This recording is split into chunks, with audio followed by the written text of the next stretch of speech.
membunuh diri. Apakah aspek-aspek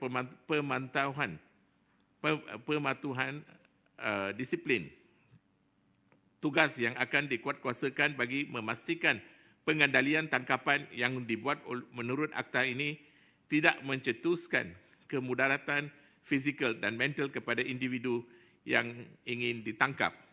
Kedua, apakah bentuk latihan yang akan dilaksanakan bagi meningkatkan keupayaan pihak polis dalam mengendalikan tangkapan dan melibatkan pesakit mental khususnya yang cuba membunuh diri.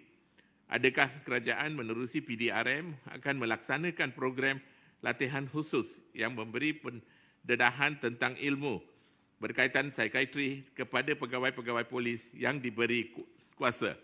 Ketiga, apakah bentuk perlindungan sementara yang boleh disediakan oleh pihak polis kepada pesakit mental yang ditahan yang boleh menenangkan tahanan sebelum dia mendapat dirujuk kepada pakar psikiatri yang dimaksud dalam subsection 4.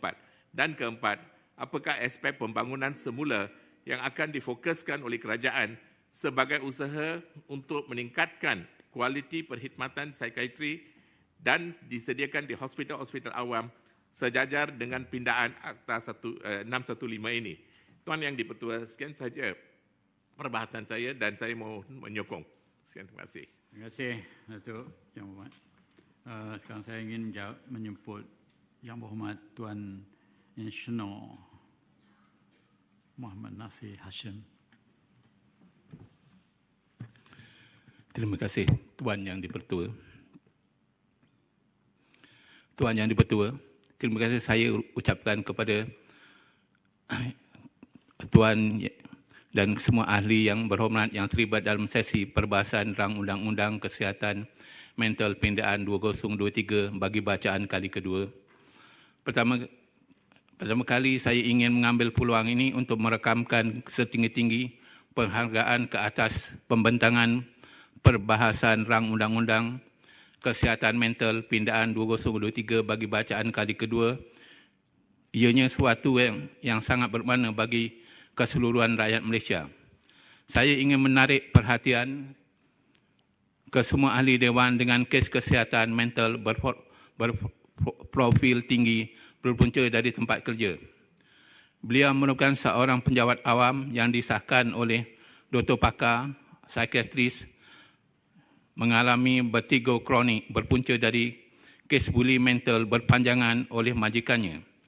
Kefungsian beliau sebagai pekerja yang berdedikasi terjejas apabila berdepan dengan majikan yang bersifat narcissistic personality disorder and persecutory delusion. Majikannya sering mengkritik, mempertikai dan memperlekeh pandangan serta hasil kerja beliau dan menganggap beliau sebagai ancaman kepada dirinya sebagai majikan. Tekanan demi tekanan kerja yang di luar bidang tugasannya telah diberikan oleh majikan tersebut sehingga tidak kira masa dan tiada belas kasihan terhadap masa berkeluarga. Menurut doktor psikiatrik yang mendiagnosis beliau sehingga disahkan beliau mengidap penyakit vertigo kronik, mendapati bahawa majikannya itu mengalami gangguan personaliti narsistik di tempat kerja. Gangguan personaliti di mana majikan beliau mempunyai satu kepentingan terhadap dirinya sendiri termasuk pencapaian-pencapaian di dalam kehidupan dan kerjaya. Personaliti majikannya ini telah mewujudkan masalah dalam perhubungan seharian di tempat kerja. Kos kesihatan mental yang terpaksa ditanggung oleh diri beliau untuk memulih kembali kesihatan mentalnya menelan belanja sebanyak RM22,178.70. Kos pemulihan kesihatan mental dirinya sebagai pekerja tidak ditanggung oleh organisasi beliau. Doktor psikiatrik yang merawat beliau mencadangkan agar mengambil cuti rehat bagi memulihkan kembali kesihatan mentalnya yang terjejas berpunca dari tempat kerja. Kes ini telah dimajukan oleh beliau kepada pihak tertinggi untuk tindakan lanjut demi kesejahteraan mental pekerja di tempat kerja. Rujukan fail kes Kesihatan Mental Pekerja 2023 Mental Wellness Ecotourism Center Malaysia. Berdasarkan kepada kes yang dinyatakan ini, bagi perbahasan rang undang-undang kesihatan mental pindaan 2023 kali ini adalah dijadikan untuk diadakan satu sesi khas di dalam undang-undang kesihatan mental, iaitu seksyen berkaitan dengan hukuman terhadap majikan maupun pekerja yang melakukan perbuatan narsistik di tempat kerja. Narsistik di tempat kerja akhir-akhir ini sangat melebar di dalam organisasi. Ianya menjejaskan perkembangan potensi kaki tangan di tempat kerja, dan keadaan narsistik ini sangat merugikan organisasi secara jangka panjang.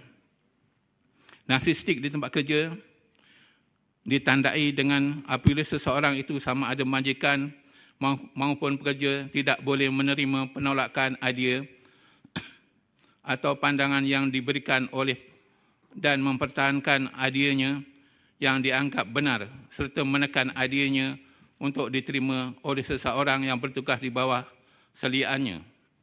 Selain itu, tanda seorang narsistik ini di tempat kerja adalah suka bercakap tentang diri sendiri tanpa memikirkan hal ehwal pemikiran dan perasaan orang lain.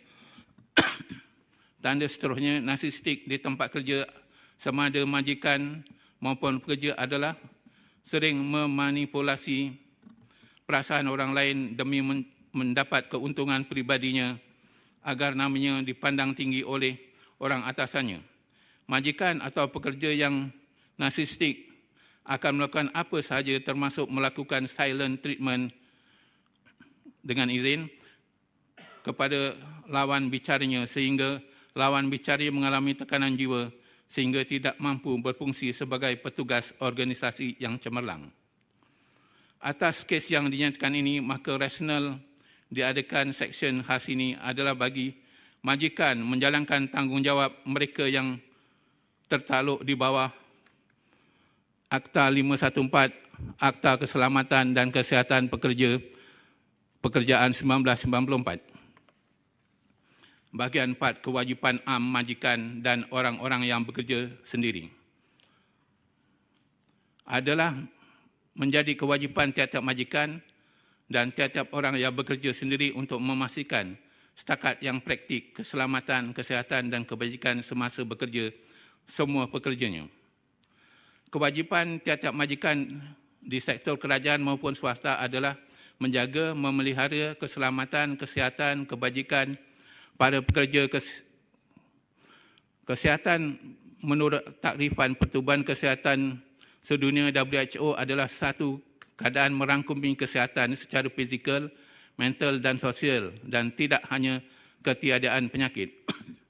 Maka dalam konteks penjagaan dan pemeliharaan kesihatan mental pekerja di tempat kerja, ia memerlukan satu seksyen hukuman melakukan narsistik di tempat kerja.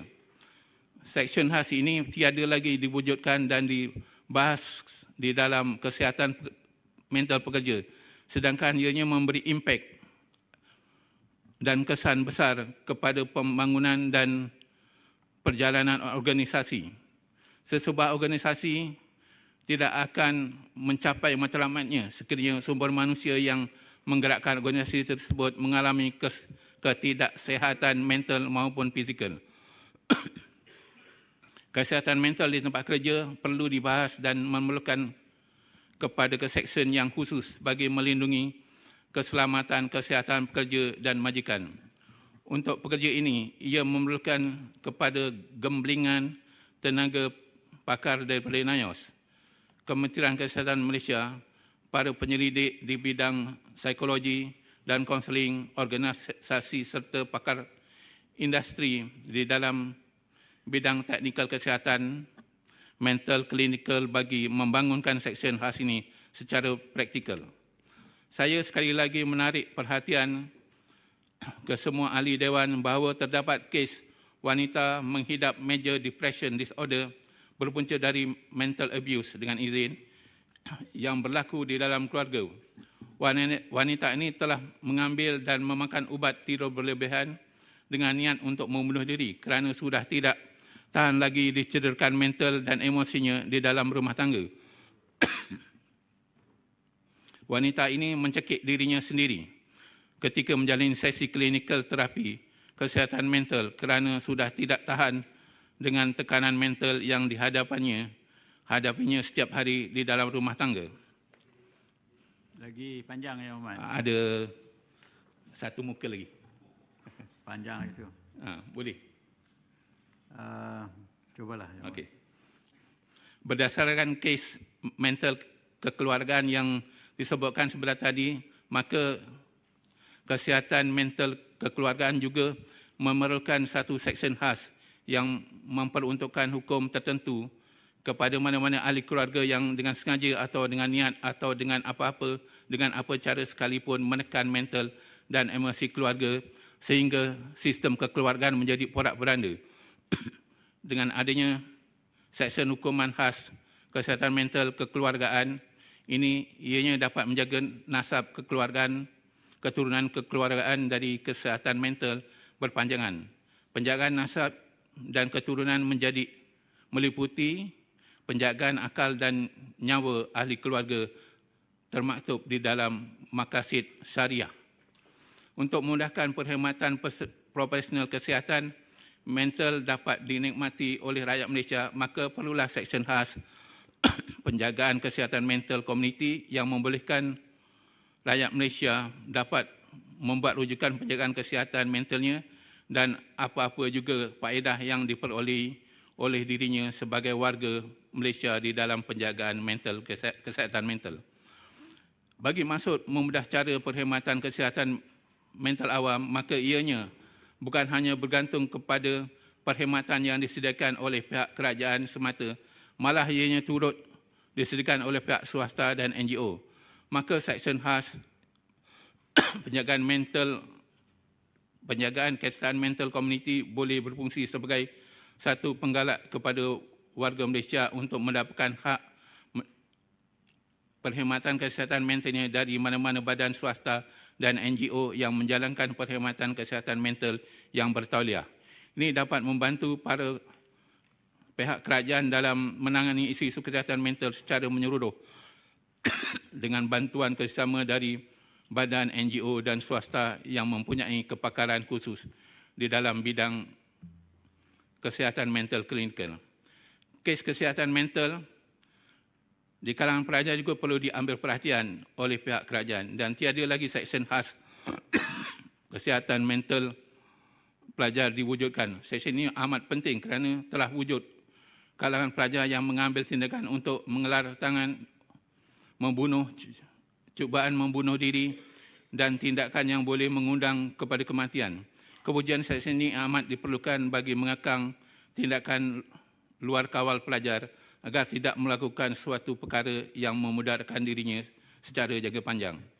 Dengan wujudan seksyen khas kesihatan mental di tempat kerja, seksyen khas kesihatan mental kekeluargaan, seksyen khas penjagaan kesihatan mental komuniti dan seksyen khas kesihatan mental pelajar, ianya dapat membantu warga Malaysia kembali sejahtera mental dan emosi serta tahu ke mana ingin mendapatkan haknya yang sebenar di dalam penjagaan akal dan nyawa diri secara jangka panjang bersama profesional kesihatan mental klinikal di Malaysia. Dengan ini, Tuan Yang Dipertua, dengan ini saya memohon keempat cadangan ini dibahas di Parlimen, dimasukkan di dalam rang undang-undang kesihatan pindaan 2023. Sekian, terima kasih. Terima kasih, Yang Hormat.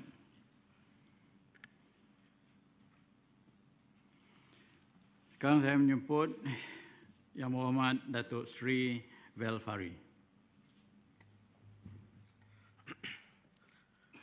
Terima kasih Tuan Yang Dipertua kerana memberi ruang dan peluang kepada saya untuk terlibat dalam perbahasan rang undang-undang RUU Kesihatan Mental